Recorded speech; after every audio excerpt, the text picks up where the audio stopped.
Assalomu alaykum do'stlar. Hozir mana kartani klipini ko'rdingiz.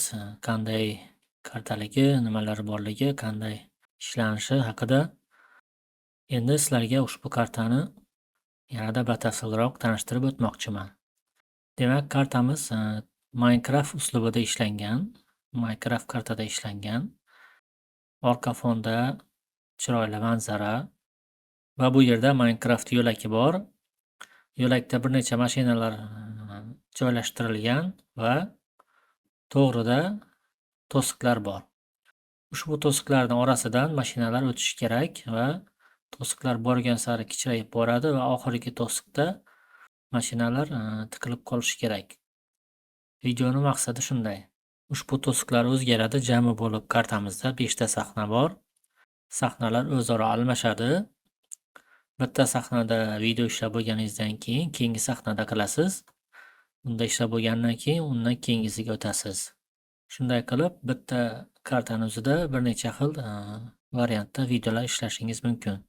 Xaritani ochganingizda yo'lak boshida 6 ta mashina joylashtirilgan. Bu mashinalarni xohlagan mashinaga almashtirishingiz mumkin.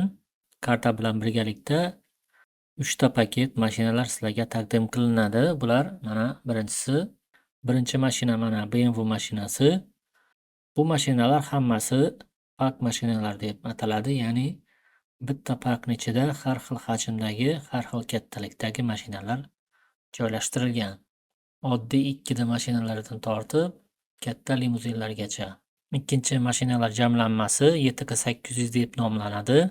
Bu yerda ham har xil hajmdagi mashinalar bor.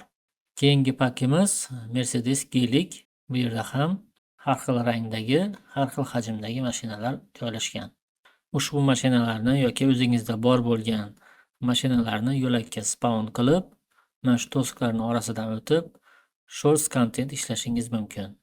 Agar xohlasangiz long variantda ishlayman desangiz, ushbu yo'lakka har xil to'siqlarni, qo'shimcha to'siqlarini qo'yib, long formatda ham video ishlasangiz bo'ladi.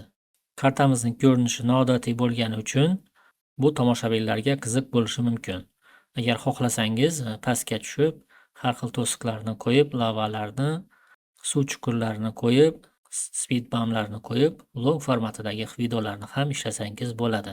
Kimga ushbu karta qiziq bo'ladigan bo'lsa, mening Tornado YouTube Telegram kanalimga o'tsa, Ushbu kartani qanday olish bo'yicha post qoldirganman. Telegram kanaliga o'tib obuna bo'lib qo'ying. U yerda BMG bo'yicha qiziqarli postlar, modlar va darsliklarni joylab boraman. Hammaga rahmat, salomat bo'ling.